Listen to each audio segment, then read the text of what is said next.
everybody. I'm Sean Reynolds from Sportsnet, about to be joined by Ken Wiebe from the Winnipeg Free Press. Together we are Kenny and Renny. This is the Kenny and Renny post-game show after a Jets' third straight victory, just like back-to-back victories. It's the first time the Winnipeg Jets have done it since way back in November. And as I wrote in the write-up for this, if you're ever wondering about the write-ups for these things, it's me, okay? I'm here. I'm putting in the work. I don't know what Ken's doing right now. He may be at home raiding the fridge, before he gets here for the show. But if you're ever wondering who writes those things, it's me. And as I said in there, there's no buts, there's no ifs, there's no ands with this. There's no qualifiers. This is the Winnipeg Jets straight up beating a top 10 team in the NHL and doing so in what I thought was an extremely solid manner. Now, this reminds me of something, and I'm going to just kind of lean over the seat and pop open the door on the other side, and you can hop into my Toyota with me, and we can go on the Jim Pattison Toyota on Region opening drive for this one as I talk about it. But we got talking to the players when the Jets went on that 11-game losing streak and all of these games where they're getting close. They can't quite get over it. A lot of the players, you'll hear them say this. And the reason I bring this up is because I think a lot of the times what happens is people look at these situations where they hear players talk about it and say, hey, we just need that break. And then things are going to start rolling in our direction. And I know that a lot of times there's people who think that that's just, I'll say it. It's poppycock. That's what they're thinking, that the players are just throwing some stuff out there. This is the reason why I would argue that players look at it this way, because what it is it's like you're building. And what we saw from the Jets over that 11-game stretch was them building up at certain points, right? Like they had so much trouble scoring, and then, they got into that game against the Toronto Maple Leafs, and then all of a sudden the goals started coming, okay? So you built a little bit there. You got a little bit of a feeling back into the lineup of scoring again and those kind of things. And then just give me 1 second here, folks. And then you go from there and you kind of build into your, okay, now what do we need to do next? Now we need to kind of like shut things down for our goalies here. And so there was, there's a lot of games there where things weren't looking that good, and they started getting a little better at that, and they built. But sometimes you're only doing one of those things, and then you're doing another one of those things. So the Jets followed that up against the, that outpouring of offense against the Toronto Maple Leafs. And then they went and they played the Ottawa Senators the very next game, and then they couldn't really get the offense going, right? And so little pieces of the game, and what I think those players are saying when they're talking about, just getting that victory, pulling it off and getting over there, is it's just taking and cobbling a little bit of that game. Here we're defending well. Here we're scoring well. Here we're forechecking well. Here we're getting like our system rolling for a lot of this. Here we're protecting our goaltender. Here we're not having a lot of breakdowns or making a lot of mistakes, right? You saw little elements of that all over that 11-game losing streak. You just didn't see them kind of cobble enough of those pieces together, right? And that's, I think, why a lot of times I was saying this. I know that repeatedly, but like the Winnipeg Jets during that 11-game streak and during their time at last place in the NHL did not look like what your typical last place team looked like, because all these elements that I'm talking about, like imagine it's one of those, like, I don't know, like those, you ever see those pictures that people put together? Like sometimes people will make like pictures out of little dice, and you'll just keep putting little pieces of them in, and it'll make an overarching picture. And I think for the Winnipeg Jets, that there were enough of those pieces that they were showing, maybe not always on the same night, but we do have this piece. And tonight we're going to be able to get that piece in there. You saw enough of those, and it's the point that I was talking about. Bad teams don't have that. Bad teams don't have the option to one night be like, okay, our forecheck's really good, and we're able to like get the other team kind of pinned in their zone and lock them in a little bit. And then on other nights, we're able to get a certain kind of scoring like you got on this night, like you've got on the last 4 nights. All of a sudden, we've got this kind of offense that we get where we go to the net and create a whole bunch of chaos, and then we can score that way. And then you add all these different things in. And I think, when the players would talk about the idea of, we just need to get one going, is and I don't even know if they're saying it, I just think it looks like this. You get enough of those pieces together that you combine and cobble together a semblance of a game that works to get you to win. I talked about all the things the Winnipeg Jets kept doing that they just weren't winning. And there's always too many of those pieces missing. But those pieces were around. Now the Jets are starting to put enough of them together to get wins. They got that one win. Now it's rolling. Now, I do think it was timely that they were playing the LA Kings, a team that was struggling when they came rolling into town. So the Winnipeg Jets got the benefit of an LA Kings team that was struggling a little bit, and they pounced on them. And then the very next night, things got a little iffy against the New Jersey Devils, except the New Jersey Devil, like a New Jersey Devils, another team that's struggling. They're in a very similar place that the Winnipeg Jets are. So it was timely for the Winnipeg Jets to play them to kind of get the ball rolling on that. And the Winnipeg Jets didn't have the best of things going in that game, but what they did have is a third period where they kind of went back to what the Winnipeg Jets in years past had done. They cobbled a little bit of that game and they plunked it down there. A third period where we are able to grind and kind of take the game to the opposition, and we're going to go win this one. I think one of the things that the Winnipeg Jets discovered in this game was, and we talked about it on last year's podcast repeatedly, was how the Winnipeg Jets were masters of momentum. And so often Adam Lowry was involved with that. But the idea that when the opposition scored, quite often Adam Lowry would go out and his line would go and they would get a goal right back. And what that did was killed momentum going in the other direction. Or sometimes you'd put Adam Lowry out, Mark Scheifele's line got a goal, and then boom, he'd get a goal, or his line would get a goal. And now you're building momentum. And so what I thought I saw here in this game was a Winnipeg Jets team that is rediscovering the muscle memory of a lot of the different pieces of this game that they're cobbling together. Now, I want to show an example of why the Winnipeg Jets are where they are right now. And I think what we see is the Winnipeg Jets found that piece of their game tonight, which was the momentum piece. When we get rolling, let's keep rolling, right? Like that hunger that goes, a lot of other teams, I saw it. I've got to do an Ottawa Senators game tomorrow. I saw it with that team. They jumped out to a 2-goal lead, and then you could kind of see, there's a little bit of, okay, we're going to sit on this thing. The Winnipeg Jets last year didn't do that. The Winnipeg Jets, when they got up on you, it was like they pushed the snowball. They tried to get it rolling, and I thought we saw that, with the Winnipeg Jets in the first period. Then I think the fact of the matter is you don't get to where you are if you're the Winnipeg Jets if you're not a little bit fragile. And I think what happens in this game is Connor Hellebuck lets a leaker in, and then all of a sudden, I don't think it's just the New York Islanders. I think it's the Winnipeg Jets at that point, and it's like, too many times the most recent muscle memory is, what happens when this starts turning against us? And the Winnipeg Jets allowed that to happen. All of a sudden, it's a 3-3 game. But then what happens at that point is the Winnipeg Jets rediscover that idea of momentum. And wait a second, just hold on a second here. We're so used to this going against us and it being us losing the game. There's lots of time left on the clock, plenty of time to go rediscover that momentum and get that practice back of cranking and turning the momentum in the other way. Mark Scheifele does a really great job of it, catches a guy looking in no man's land, sets the puck up front. And then what happens?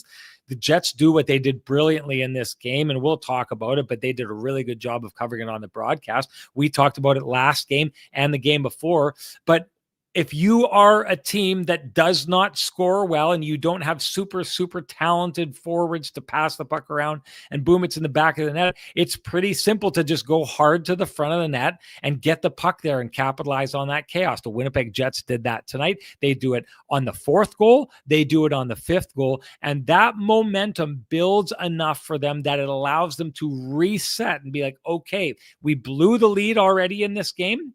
Let's take another crack at it. I think it's a good thing. I think it's a good thing. You play a team like the New York Islanders and you blow a lead, but it happened earlier enough that the Winnipeg Jets had plenty of time to affect the game. They went out, they got 2-goal lead, and then they said, okay, this is how we defend it in the third period. I thought they did a good job of it. I thought towards the end of the game, just like the other game, it looked like a little bit of a fire drill towards the end when the Winnipeg Jets were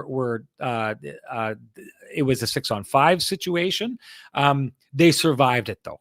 And I just think that is just another piece of the puzzle that I haven't seen a lot of so far this year, that gives them the tools to cobble together enough things to get over the line in a hockey game. It gets close towards the end of this one, but it's a 5-4 victory, and it's a 5-4 victory over a legit opponent. No one is saying to you, yeah, but it's the Devils, and the Devils are a hot mess, which they are. And yeah, it's the LA Kings. They're in a slide, which they are. This is a New York Islanders team that's been rolling as of late. They've been rolling for the vast majority of the year. They came in, they showed a lot of the things that they do well. The Winnipeg Jets still beat them. So what I see, before we dig into it even further with Ken, who's waiting on the outside of this, is a team that is slowly finding parts of its game from last year and now starting to cobble enough of them together in a game that it makes them a more formidable team. It's not just tonight we've got the defense, but we don't have the offense. It's we've got the defense, we've got the offense, we've got the momentum, we've got this. They haven't even added goaltending into this thing right now. So if the Winnipeg Jets can find that piece of it, maybe you start getting to a point where you're a hockey team that can think about consistently winning going forward and making some kind of push with, I don't know, what is it? We're at 37 games or something like that left in the season. That's my take on the whole thing in the Jim Pattison Toyota on Region opening drive. And hey, folks, this is January. And this January, it's time to Toyota at Jim Pattison Toyota on Regent. Finance the new 2026 BZ XLE all-electric SUV from $158 weekly for 60 months at 1.49% with $5,599 down payment. But hurry, the offer ends February 2nd. Visit Jim Pattison Toyota on Regent for a test drive today. All right, that's enough out of me. Time to bring in the man. The man with the best music in the business, folks. You know who exactly that is. It's Kenny. And here he comes.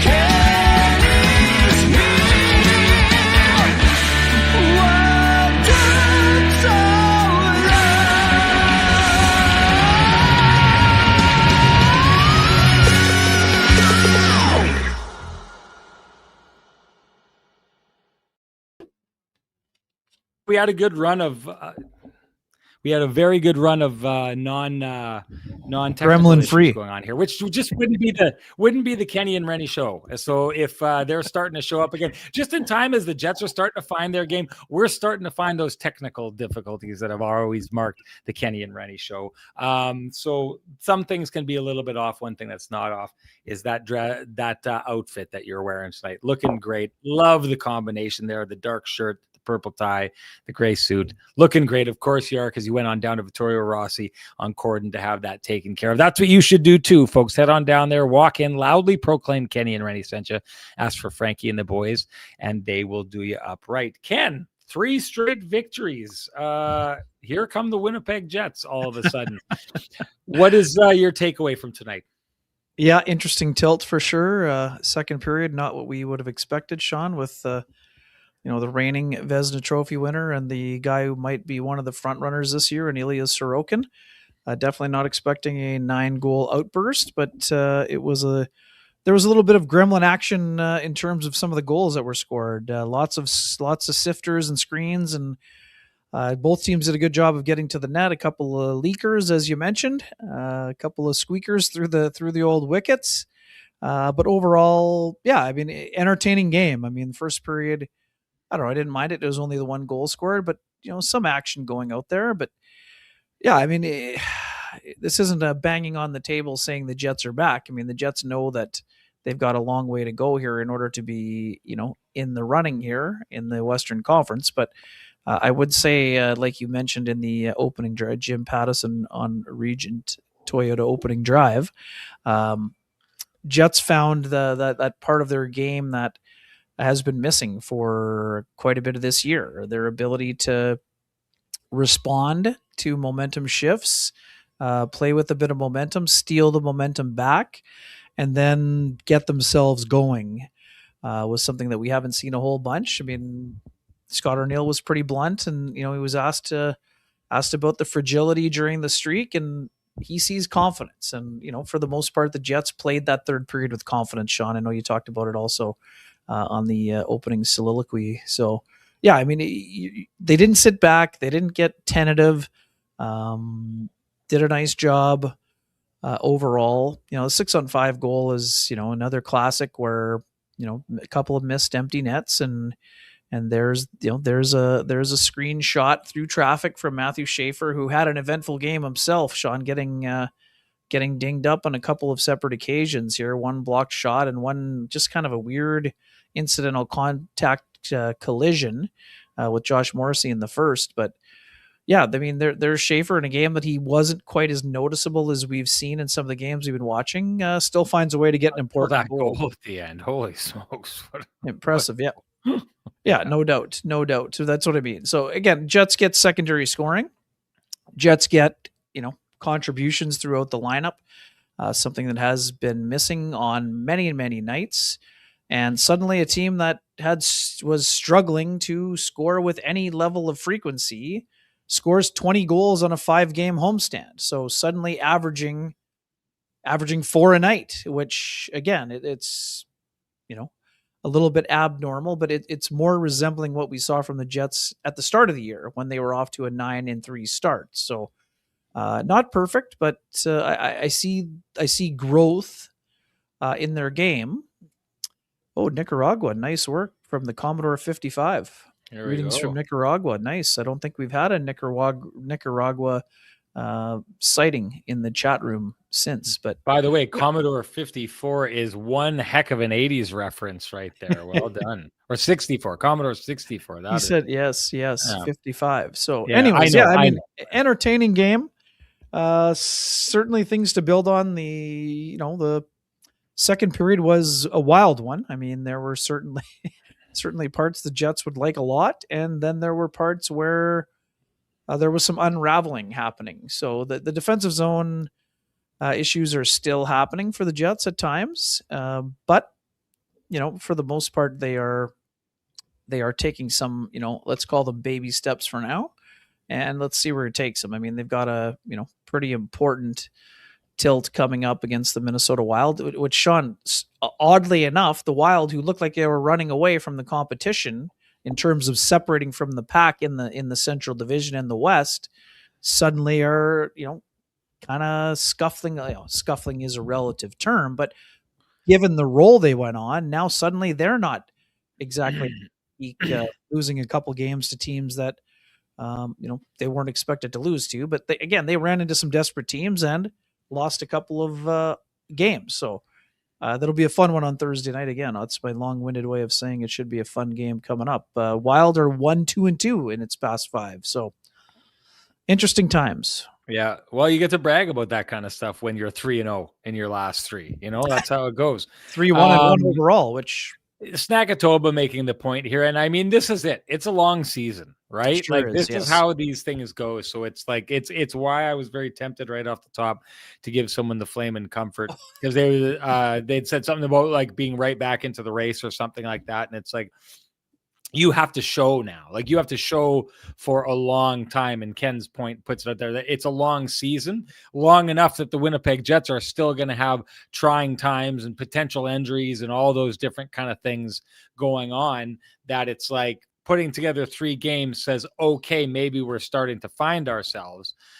Does it say that we're going to be able to go? I mean, so the Jets have put themselves in a position here where if they won 4 of their next 7 games, they would match the pace that they need to match throughout the rest of the season in order to make the playoffs. That's what it takes. So this is a good start here right now. If they turn around and they lose, well, let's say they lose 4 of their next 7. Well, then they've fallen behind the pace. As good as that is, now they need to go 700 plus. They got to get better and better and better as it goes on. So it's a tricky challenge they've set for themselves here. But I've said this before, and I think it shows our analysis was pretty bang on here. For all the people who are saying, not Bones, we'll have to talk about Bones at some point. Ken, but for all the people who are saying Arneal lost the room, this isn't what teams that lose the room look like. Like, this is the team that's been trying to stay in the fight and get there. And losing the room is when, like, weird things happen, arguing on the bench, Jets, players lipping off coaches in the media, coaches lipping off players in the media, all that kind of stuff. We haven't seen any of those things. And here, Drew Penner, 536, says Nyquist is waiver wire fodder at this point.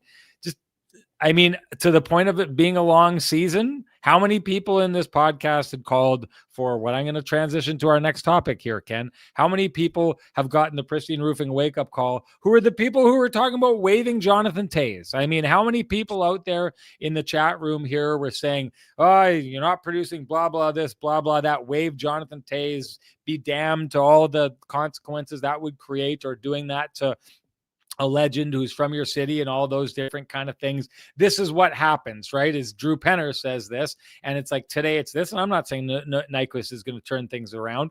But I am saying that when the Jets were starting to turn things around, Nyquist looked like he was turning his game around. Now he's been pulled out of the lineup here and there, but he, to me, was part of the good feeling that the Winnipeg Jets had started to get into their room. And I'm not discounting that they can't find something out of him towards the end, just like the Jets are clearly finding something out of Jonathan Toews, who's absolutely looking very much closer to what people expected that he could be, and what you and I expected he would be at the beginning of the season. Clearly, those folks who were calling for him to go on waivers could use the Pristine Roofing and Siding wake up, which means it's time to give Northland Rick the Pristine Roofing and Siding wake up at 204-981-6289. He's the guy you want down at your place for all your roofing, siding, and exterior needs. You can also call Pristine Roofing directly at 204-237-7663. Give your home the Pristine Roofing and Siding wake-up call, folks. You will be glad that you did. Okay, Ken, another strong game by Jonathan Toews. Tell me what you saw in that game. Yeah, it's now goals in 3 consecutive games. That's 7 points in 10 games out of the break. Tonight, 20 shifts for 15-25, 3 shots on goal, 58% in the face-off circle. Standing up for line mate Cole Perfetti when he felt that he took a bad hit from Scott Mayfield. Jonathan Toews was very involved in the game, and I mean, 2 of his best games of the year came against the Islanders, Sean. I mean, we talked about it early in the season. I mean, the road game against the Islanders in October, Toews actually had more ice time than Mark Scheifele in that game. So Toews is really doing a nice job on a lot of fronts, Sean. I mean, we're seeing it before our eyes. He's playing free right now. He's using his instincts. He's using his hockey intelligence. We've seen the playmaking ability throughout the course of the year. Now he's got his legs going. You know, he worked incredibly hard to get to this level. No matter what kind of shape that you're in physically in terms of, testing and all those things, it's impossible to be in game shape without playing games. So Jonathan now has half a season under his belt. He's starting to look comfortable driving, getting plays going. He's confident with the puck on his stick. His passing ability has been there. He's getting to the net. I mean, he pulled off the Gabe Vilardi special today, Sean, getting to the back post and getting that power play goal. I mean, we get it. It's a 10-game block. We're not here for victory laps, but what we are here for is to mention, like, a lot of the things that we talked about when I was preaching patience and people were, calling me names, which I'm okay with. I got broad shoulders, but this is what I expected of Jonathan Toews. Yes, I expected it to be earlier. I get that. I wasn't right about that, and I'm okay with it. But this is why you don't pass up on an experiment 30 games into the season or even 40. This is a guy who has succeeded at every level throughout his entire career, dating back to when he helped Team West win a U17 championship. This is a guy who loves the game. He's playing with passion. He's playing with joy, and he's getting the job done, which is ultimately why the Jets brought him here. So again, he needs to do it for the remainder of the season here, but he's starting to show that, he can handle the second line center role, and he is producing at a pace that is closer to what was expected in that job. I mean, yes, it's still going to be difficult to get to the 38 points that Vlad Nemestikov had last year in that job, but Jonathan bringing a lot of intangibles. We've heard it a lot the last few days, Sean. Cole Perfetti talking about the influence that Toews is having on him. And Toews, you were there, Sean. The takes one to know one comment last week, and talking about how he's really helped reinforce the belief with Cole and reminding him that he's talented and that he needs to trust himself, but don't be so hard on yourself. You can be hard on yourself because it means you have high expectations of yourself, but sometimes you got to allow yourself to just play the game and, go through some tough times, because that's part of the deal. So it would be a big surprise for the folks here at home if I would suggest that sometimes I'm the bad guy on this podcast and sometimes Ken's the eternal optimist. But that's very much been our takes on this. I think I was quite early in saying that, Toews wasn't, and believe me, I had been invested in the idea that if I'm thinking I want my analysis to be right, I'd said at the beginning of the year, I thought he was going to get 55 points. I've been way off on that. And I saw early that I just didn't think that his game was trending anywhere in that direction. And I think Ken had a little bit more patience with that and all those kind of things. Just like, so now I'm not as want as Ken is to say coming out of the break that Jonathan Toews is okay, it's back and it's coming. And now this is kind of what we were looking for. And like Ken's putting the brakes on it there, saying it's going to take some time and he's got to prove it over a certain amount of time. But the one thing that I had said is I was not sure if coming out of the break, if it was the rest and that it was, an older body that got banged up, that got, fresh again from the time off and rolling. But I'm starting to see enough now to see what we're seeing from Jonathan Toews is looking sustainable to me. And it just has to do with the kind of offense that he's getting. Now, maybe he'll be able to build from there. How I talked, at the beginning of the show about, finding little compartments of your game and bringing them together and adding them as you go. He's got the one thing right now that's working. Hey, if you can't score, get to the front of the net. It's a lot easier to score tap in goals from like a foot out, which is what basically his goals have been from the last 3 games, than it is to rip one bar down from the top of the circle, right? Jonathan Toews isn't there. Maybe he can get there, but right now he's doing that part of it, but he's doing the grinding part of it. He's gotten better defensively. I love that thing that he did today where he stood up for Cole Perfetti in that situation. But one of the things I wanted to bring in, and I'm thinking I'm going to hand out the Alex 99. Velarde is a line driver as the Flame and Comfort hot take of the game, the good kind of hot take, because this is one of the things that I'm seeing here, Ken. Now, I know they tried to do this a little bit earlier, and I'll bring Alex's comment back in here in a little bit, but at the beginning of the year, they had Jonathan Toews on the power play. They had, they tried him with different players and it just wasn't working. And one of the things, hey, listen, I always give the fans a hard time when they come in here and they give ridiculous takes and they say things. But one of the things that a lot of the fan base was saying when we would have analysis, and I'd specifically have analysis about Jonathan Toews not being good enough, and you've got to hold him accountable for those things, and you have to point it out, which I think a lot of people are pointing fingers in a certain amount of directions, and there's some people that the fingers go to last. Connor Hellebuck's always one of them. Jonathan Toews, people wanted to, believe in the mythology of him, so people don't want to point the finger at that guy right away. But one of the things that someone had said to me, and who was that? Oh, geez, it was one of our analysts had said, okay, fine. If we're calling out Jonathan Toews, I think I'm ready to call out, Cole Perfetti on his wing before I'm ready to call out Jonathan Toews. But Cole Perfetti was this guy who took a huge step forward last year, and he's the guy. It shouldn't be the guy who's been away from the game for 2 years who's driving that guy. It should be the other way around.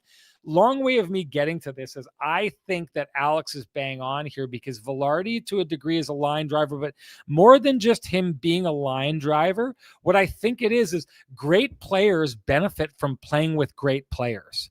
And now all of a sudden what's happened is Gabe Velarde has gone onto that line, and now he does the things that make Velarde great. And then Jonathan Toews has now had time to be like, he's really good at this. If I do this, I'm going to get the puck more often. And if I go here, I'm going to be able to capitalize on what he's doing. And I think what we're starting to see, especially with the Winnipeg Jets moving Jonathan Toews back up to the first power play, is he's starting to find the rhythm of, I'm a good player. I think like a good player. I always have. I'm starting to move more like the good player that I was. But now I'm getting into the rhythm of what a good player is because I'm playing with other good players, and it helps. And let's be honest with ourselves. Vladislav Nemeskov never has been and never will be a player to the level that Jonathan Toews was at his peak. And Cole Perfetti probably isn't going to be either. And let's be honest, that's a high bar to set. Probably Gabe Vilardi isn't ever going to be, but Gabe Vilardi is a very good player right now, a very good scorer in the NHL. And you get Jonathan Toews now getting to play off the rhythm of that. And I think that he's starting to, like, that's helped him rediscover himself. The people surrounding him have allowed him to rediscover the things about what the pacing of is like when you're playing with good players, and where you can go and expect passes, and how you can kind of work off each other's minds. And I just think you got to give credit where credit's due. That's a Scott Arniel thing. That Scott Arniel finally did the breaking up that line thing. And yeah, I know everyone was calling for Scheifele and Connor to be a part. He kept that because that unit probably just keeps scoring, which it has. But Gabe Vilardi may have been a huge, I think he is, but I'm not going to say my opinion is everything. I think there's a good chance that Gabe Vilardi has been helpful to waking up Jonathan Toews and seeing the version of Jonathan Toews that we've seen since Christmas time. It'll be fascinating to see how much longer we continue to see that version of Jonathan Toews, or if there's another level up for Jonathan Toews to take. Yeah, and that's the thing, right? I mean, we talked about the benefit of a 5-day break. Well, what's the Olympic break going to mean for someone like Jonathan Toews? And Sean, also for Cole Perfetti. I mean, I know some people don't like it, but we've talked a lot about the high ankle sprain and how difficult it is to come back from an injury like that when you're not a player who's a burner, in terms of Perfetti's case. Now, the 5 days have also helped him. He's moving a lot better. There's been a recalibration for both Toews and Perfetti. Sean, coming out of the break, health is definitely part of it, but I agree. I mean, I think that Gabe Vilardi is having just a dynamite season. He's got 18 goals. He's got 41 points now. Just having an exceptional year. We talked about this last year. He was on pace for 35 plus until the cold streak at the end of the year before he got hurt in game 71. He's a guy who continues to play, just raise his level. And the other part about it too, it's not, of course he benefited from playing with both Scheifele and Connor. Of course you would, but he also was an important part of that line all of last year and part of this year. But finding the secondary, we're seeing the results. I mean, you can't dispute them.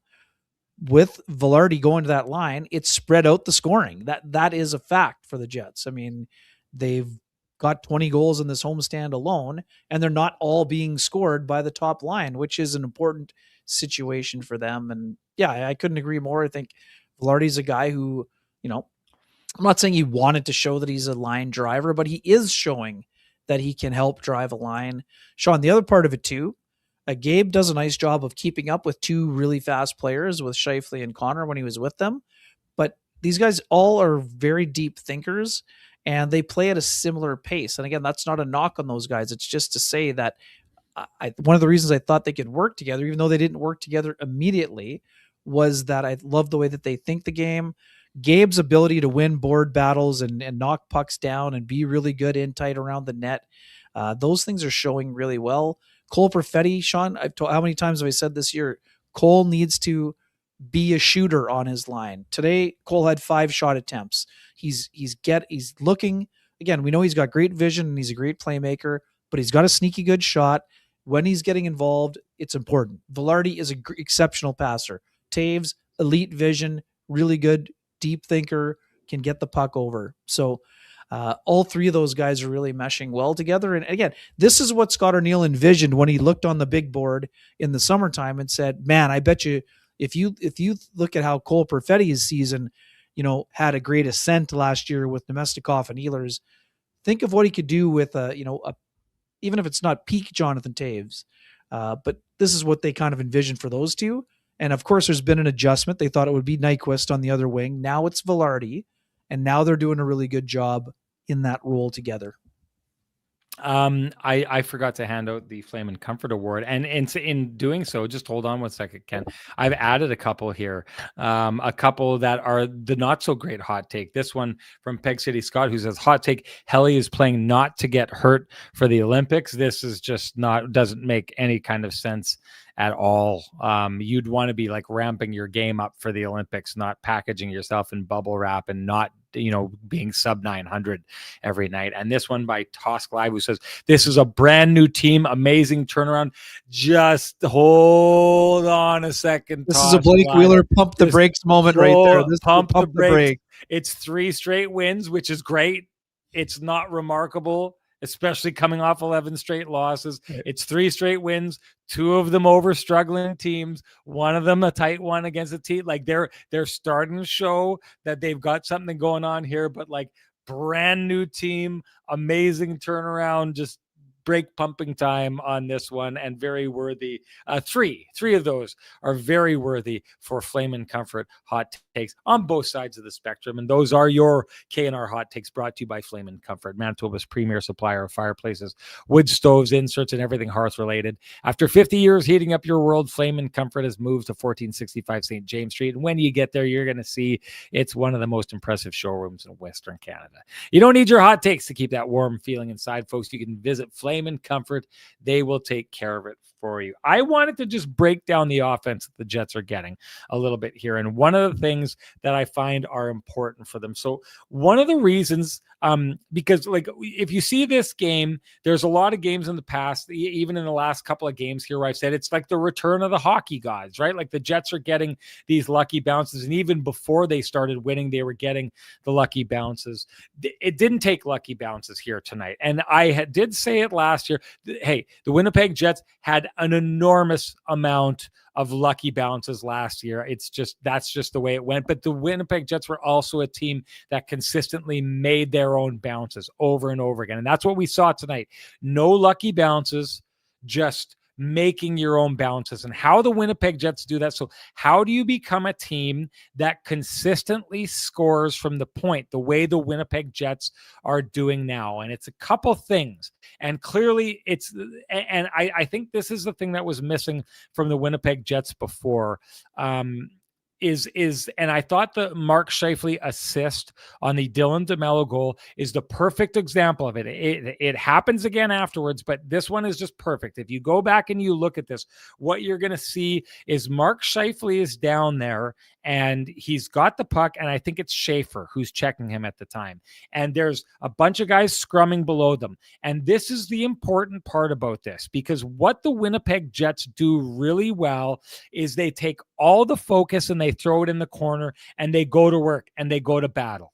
And what happens in situations like that is everyone has a tendency to go look down in the corner and just kind of stare at what's happening. Sometimes it's contested puck. So you got to know, is my guy going to come out with it? Is the other team's guy going to come out with it? But the other part of that is you have to see where they're going to move things, right? So what happens in that situation is you see Mark Scheifele gets the puck and now he's being checked and he starts moving it up. And what you'll notice if you go back and you watch this play is the guy who's supposed to be defending the point is in a terrible spot.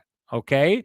He's thinking that Mark Scheifele, because Mark Scheifele, the way he's looking over his shoulder, is going to move the puck straight up the boards to where he thinks that the defenseman is.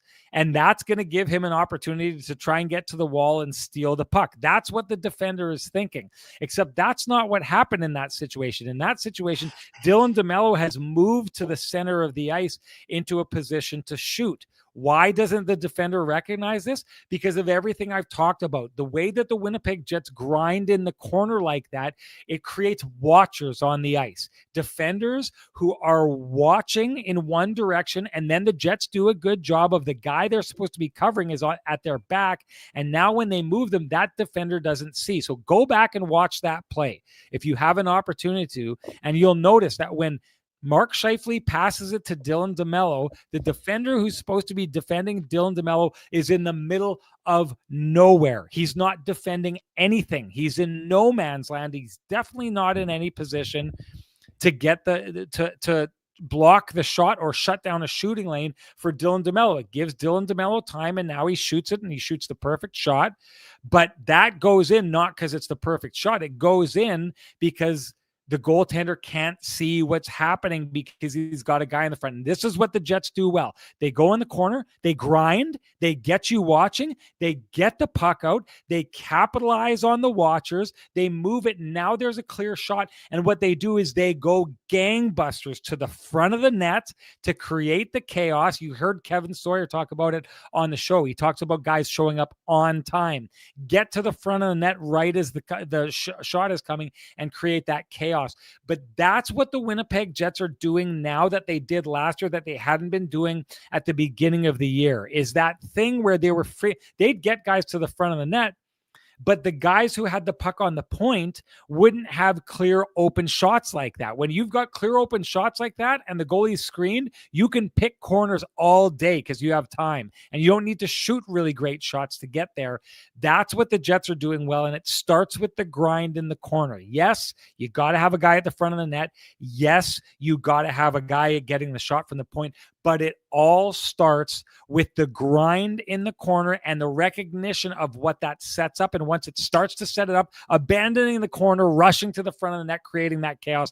That's why the Jets keep scoring over and over again, because they're doing that well. The setup to the offense is what's going well. And Ken, before you respond to that, I'm just going to say it's one of the things that has the Winnipeg Jets scoring right now consistently up and down the lineup, and especially from the point, and that you yourself can score a great rate with Cambrian Credit Union. Getting a mortgage doesn't have to throw you off your game while you focus on home sweet home. Our friends at Team Cambrian Credit Union take care of the mortgage part with their low rates. Whether you're looking for a new home, renewing, or making the switch, Cambrian is your mortgage MVP. They can help make the next season of your mortgage path easier and help save you money. Now that is what we call a win. Head to cambrian.mb.ca/rates for more. And Ken, can you give Sweet Lou a shout out while you're at it?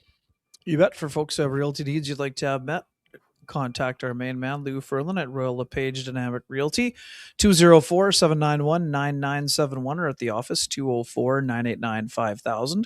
His email is lou@louferlin.ca. That's LOU@LOUFURLAN.ca. Lou Ferlin, excellent realtor, excellent human being, and excellent supporter of the community, including this podcast. Okay, Ken, you wanted to add to the... Yeah, I just wanted to, I had a look at the goal also, and yeah, I mean, it's Scheifele. It's all Scheifele down low, and there's a little malfunction at the junction. You have a young rookie in Cal Ritchie, who I liked his game a lot, but between he and Emil Heineman and Jonathan Drouin, they kind of got caught in the middle. Ritchie was sort of the down low guy for a while, but Heineman was below him, so they sort of lost control of, Drouin. It's probably Drouin's man at the point, but they kind of got a little confusion there, and that's what allowed DeMello to have a clean look, and great job by the Jets to get traffic. But that's what I saw in that goal there. But yeah, I mean, there is a hockey gods bounce today. I mean, Pionk's, the game winner, goes in off the pants of Adam Lowry, right? So, but he gets that from going to the net. I mean, Jets weren't going to the hard areas early on in the year. So yes, you're going to get rewarded a little bit more often if you're going to those hard areas with a little bit greater frequency. Yeah. This is a great comment.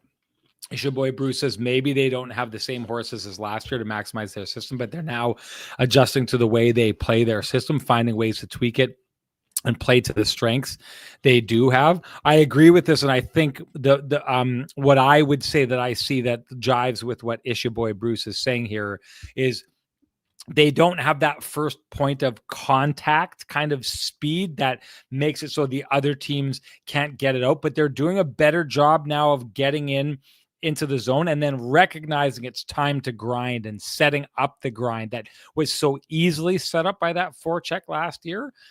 Yep.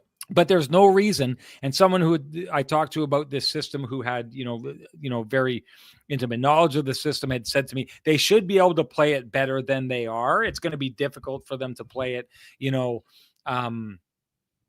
like to the speed that they did last year, to the effectiveness that they did last year. But that doesn't mean that you still have Adam Lowry, you still have Nino Niederreiter, you still have guys like Domestikov who were able to grind on the boards last year. And we talked about it, Ken. Cole Perfetti was really, really great along the boards last year and was part of that. You haven't seen any of that from him this year. So I think the Jets are finding ways to just get to that. It's just a different path they need to take to get to that, but it sure looks like they're starting to find that path over the last little while. Speaking of Bones, we got to talk about Bones, a surprising move for those who haven't heard about it. Rick Bowness, hired as the head coach of the Columbus Blue Jackets, coached his first game tonight, and that turned into a victory for the Columbus Blue Jackets, who haven't given up on the season and are interested in taking a little bit of a rush and a little bit of a push here.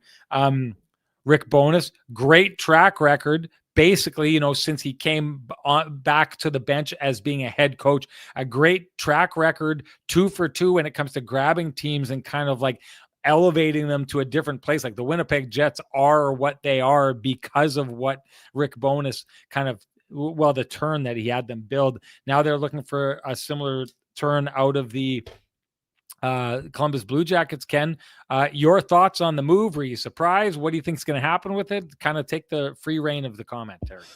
Yeah, I mean, I'm not surprised that, we know Rick loves golf and loves being out in the boat, but I'm not surprised at all that the passion never left Rick. I mean, as he reiterated today, I know you're getting the same theories that I was getting in my inbox and on my, cellular telephone in the text message area.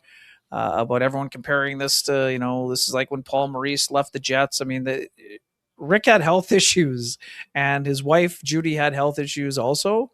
Rick was not forced out. Rick did not choose to, leave for greener pastures. This is a guy who loved the game. He loves the city. He's spoken openly, including today at the press conference after the morning skate, about how much he respects the ownership group here. He loves the players, loves the organization. But needed to get some things sorted out in life, and his health is back. Judy's health is back. Amazing what, living in Florida can do when you're getting up there in years. Rick is 70 years old, but he's a young 70. This is a guy who's passionate. We know that, Sean, we know this. He's great on TV, but it wasn't giving him TV was not going to replace being behind the bench for Rick Bowness, even though he was great at it. His insights were there, no surprise, but this is a guy who loves the connection. He loves connecting with players. His ability, Josh Morrissey talked about it in the morning, about how Rick's ability to convey the message and to show people that he cares about them. And, one of the more important things today, at least that caught my attention in listening to the presser, he talked about what he was asked what needed to be done. I need to spend time with the players here. I need to find out what makes them tick. Yes, he watches Columbus, but he doesn't know the ins and outs of what makes these players tick. And to me, that's the reason why Kevin Bieksa speaks so fondly of Rick Bowness. It's why, the Dallas Stars, when they rolled through town over the last couple of years, Tyler Seguin and guys like this talked so openly about their love for Rick Bowness. So yeah, great. It's your boy Bruce. NHL is better with Bones in it. And when Rick is coaching, the NHL is in a better place. I mean, this is a tough hand that Dean Evason got dealt, Sean. There's no doubt about that. What he did with the Blue Jackets last year when they dealt with an unbelievable tragedy and finished 2 points behind the Montreal Canadiens was exceptional. That's one of the reasons he was considered for Jack Adams Trophy as Coach of the Year. But, yeah. I mean, things are going south a little bit this year. They saw some stagnant development with some of their young, skilled prospects. And Sean, we saw this firsthand, and we've known it for as long as we've known Rick Bowness, whether it was in the bubble years when they made Game 6 to the Stanley Cup Final against Tampa.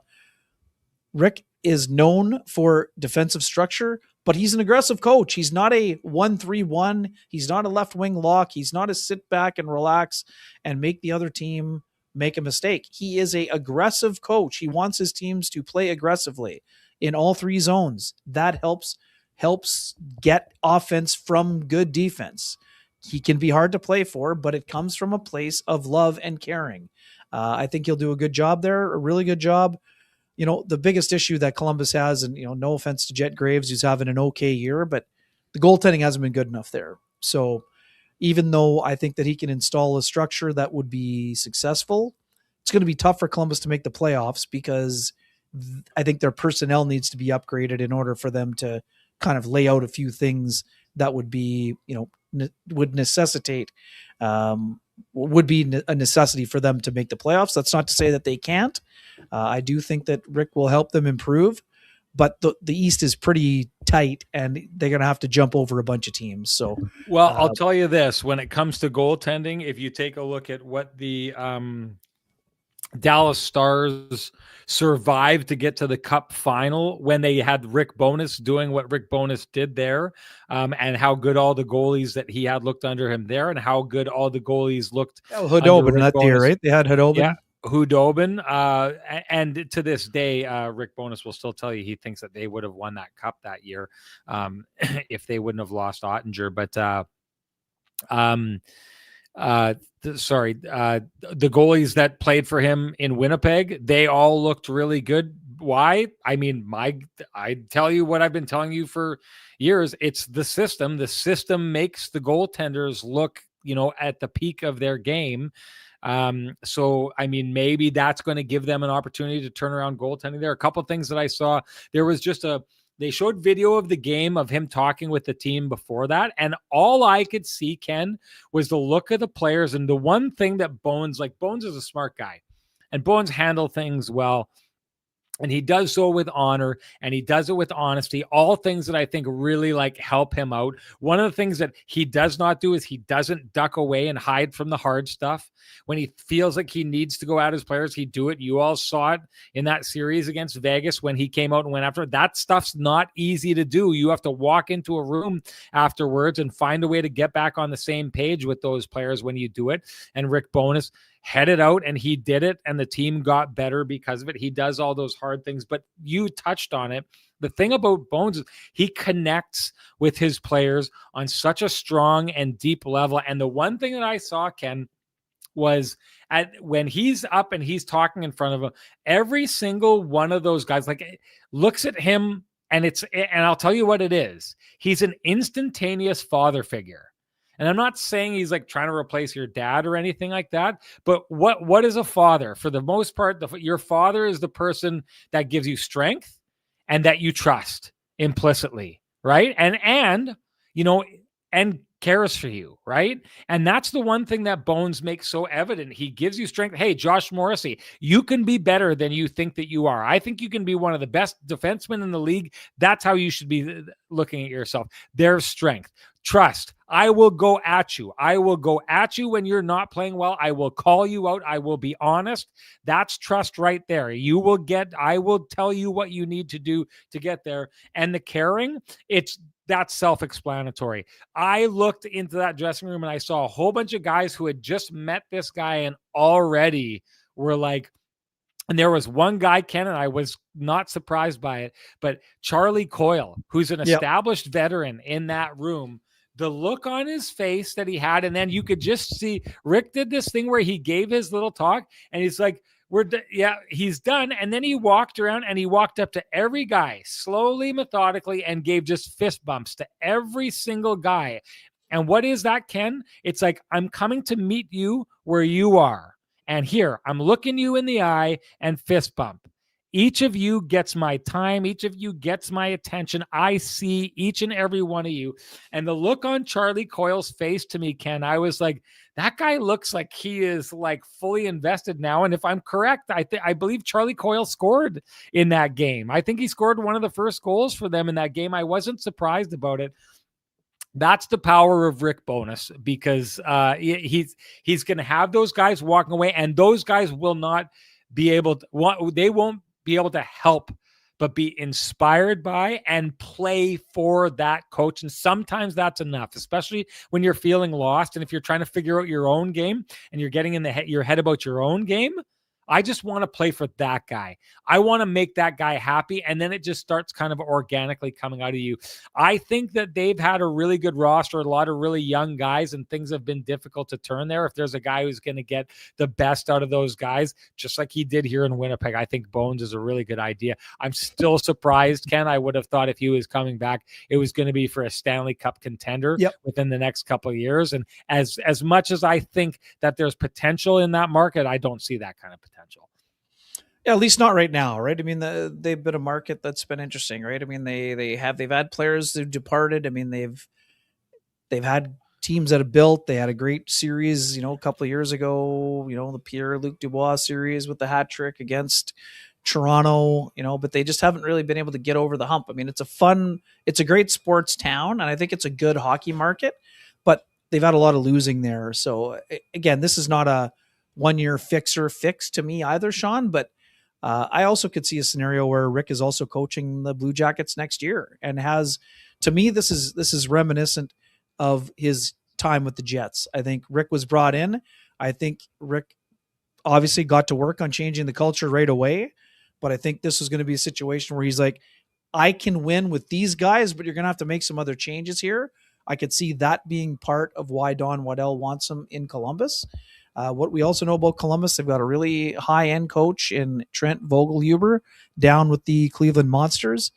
I'd be curious to see if I could see a scenario, Sean, where it's Rick Bowness, maybe one more year as head coach, and maybe Vogelhuber comes up as an associate coach, and he could benefit from being around Rick, sort of similar manner to when Rick was the associate for John Cooper. I know it's a reversal of roles, but a chance to sort of lead the way. And we know this doesn't always work. Mike Yeo with Ken Hitchcock, it didn't work as well as they had hoped, but I could see him really enjoying some success there.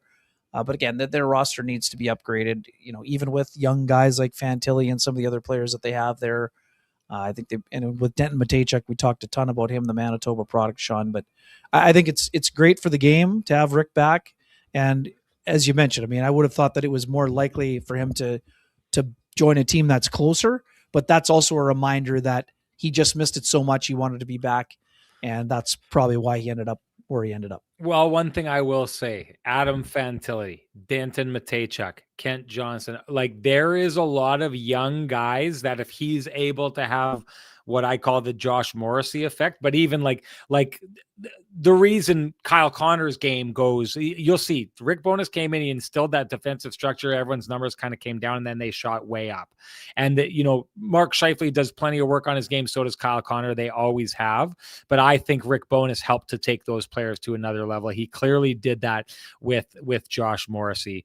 Connor Hellebuck returned to Vezina form underneath him.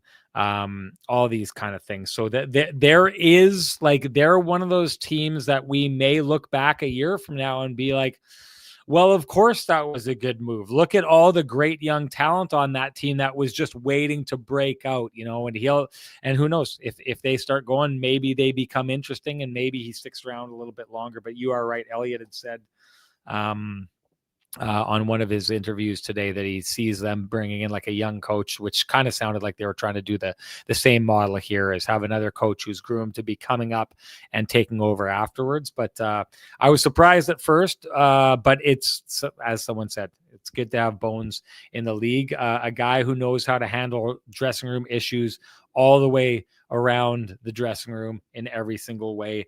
Just like Myers knows how to handle all your needs all around the city, all your pharmaceutical needs, all your health food needs, all your supplemental needs. And we know that they deliver everywhere across the city. So give them a call. They can come to you. You can go to them. However it works, they'll make it work.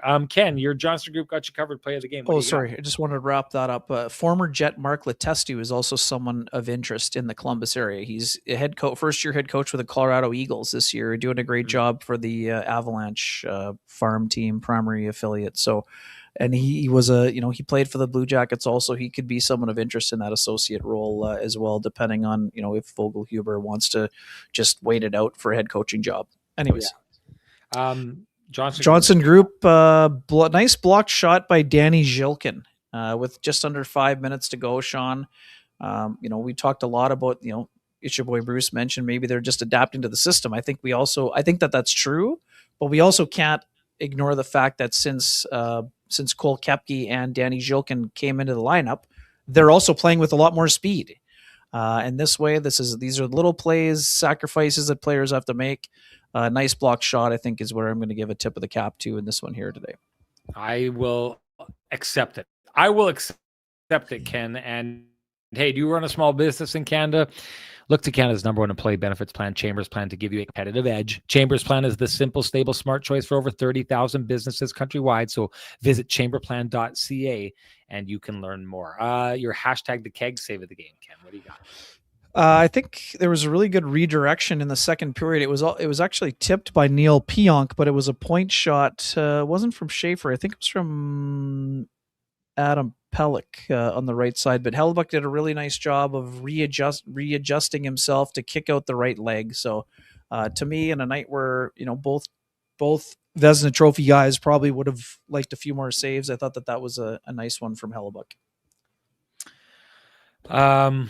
That works for me. But it doesn't matter what works for me or what Ken thinks. Matters what you think. Share with us your hashtag the keg save of the game. You're automatically entered to win a $50 gift certificate usable at any of the 3 fine keg locations there in the city of Winnipeg, each location finer than the last. And the winner from our last show, that would be Esh 1877, ESH 1877. You know what to do. Direct message me at SN Sean Reynolds. Send me your full name. Send me an email. I'll have the fine folks at the keg send you a $50 gift certificate usable at any of the 3 fine keg locations there in the city of Winnipeg. Each location finer than the last. And I just want to make a note here.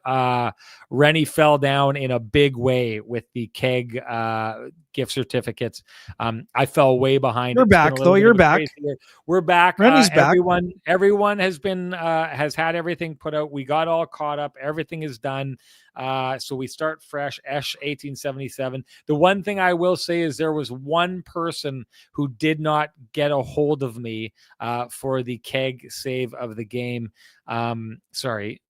Yes. And let me just find that name. I want to give another shot at it just because it was not picked up. So MMC Stucco 20, game 31, the show on December 12th, or actually, no, the game was probably on December 12th. So it was probably the December 14th podcast, but MMC Stucco 20. If anyone knows who that is, or if anyone else is listening, they are the lone unclaimed hashtag the keg $50 gift certificate. But other than that, my apologies to folks. Thanks for your patience. I appreciate you doing that. And Donnie Boy says, congrats to Sean's daughter's team going to the MB Winter Games. That's right. My youngest is heading with her. If you've seen some of my social posts, she's had a good year so far. She's won a couple of really important bonspiels. Her team is doing really well, and they're heading up to Thompson for to represent Winnipeg. One of 2 teams from Winnipeg representing Winnipeg at the Manitoba Games. Very excited for her and for her. Yeah, there you go. Coyle scored 2 goals and 1 assist for CBJ. It's one of those times I wish I would have, to get it on the record. So it's not like, oh, I thought this. Like, I just remember seeing that video and Charlie Coyle stood out to me, Ken, and I was just like, boy, oh boy, that guy looks like he's ready to run through a wall. Anyways, that's it for us. Ken, anything to say before you get going? Ben Bishop was the goalie that got hurt that year. I just remember it stuck in my mind from when Rick mentioned it way back when, because he's still confident that meant that was going to be the Stanley Cup that he was still chasing. But just quickly, Mark Scheifele, 500 NHL assists. Not sure if they caught it on the broadcast or not, Sean, but funny moment inside the building here. After the Toews goal, it was initially announced as Scheifele with the primary assist, even though it was Gabe Vilardi.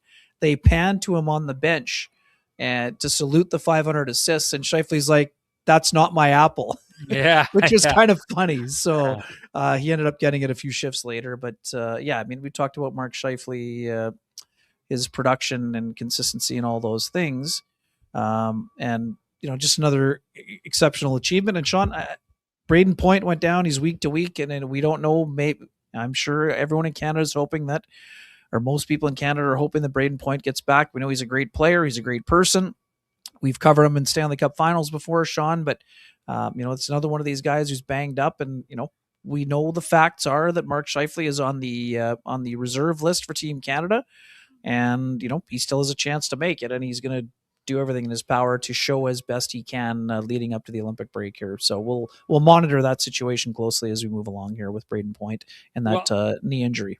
I don't know how this works. Like I know that there's certain guys that they have on the reserve. I don't know how it works on if this guy goes out, who gets to come in. Is it limited? I don't know if it is. Someone had made it sound like it's not just as simple as you've got a pool of 4 guys to pick from, that if this kind of player goes down, this kind of player has to come in. So I don't know if that's what Doug Armstrong said. Right. Yes. But I don't know what that means. I don't know what the for sure limitations are on that. Anyway, Rennie's draw weight is absolutely terrible. Although I coached the girls for a lot of years, and very luckily, because I got to spend a lot of time with the likes of Kevin Martin and Mike Harris breaking things down, and Joan McCusker, who absolutely changed the way that I looked at the game of curling, I was able to be a good strategist, but I can't even bend down to get into the hack. And jam can curling was one of the sports that Rennie just could not do when he was young. So the girls definitely get their talents from elsewhere, as they're both primarily curlers and big curlers. Anyways, that's it for us. Time for us to shut this down. Before we do, I'm going to say this: if you appreciate the conversation happening in this space, we implore you to appreciate the contributions by our sponsors who fight to keep the conversation going in this space. For us, that's Jim Pattison Toyota on Regent, Vittorio Rossi, Cambrian Credit Union, Pristine Roofing, Sweet Lou Furlan, Flame and Comfort, Myers Drugs, the Kenny and Renny OGs at the Johnson Group, and of course the fine folks at the Keg, who are going to be feeding a lot of steaks to a lot of you out there over the next little while. Thank you to all of them. Thank you to you. Appreciate you showing up. Let's do this all over again on Thursday, where I am probably not going to be there. We'll have to make alternate accommodations, because I think I'll be in the air when that's happening. We'll let you know what's going on, folks, or we'll just surprise you with what's going on. Talk to you later. Bye-bye.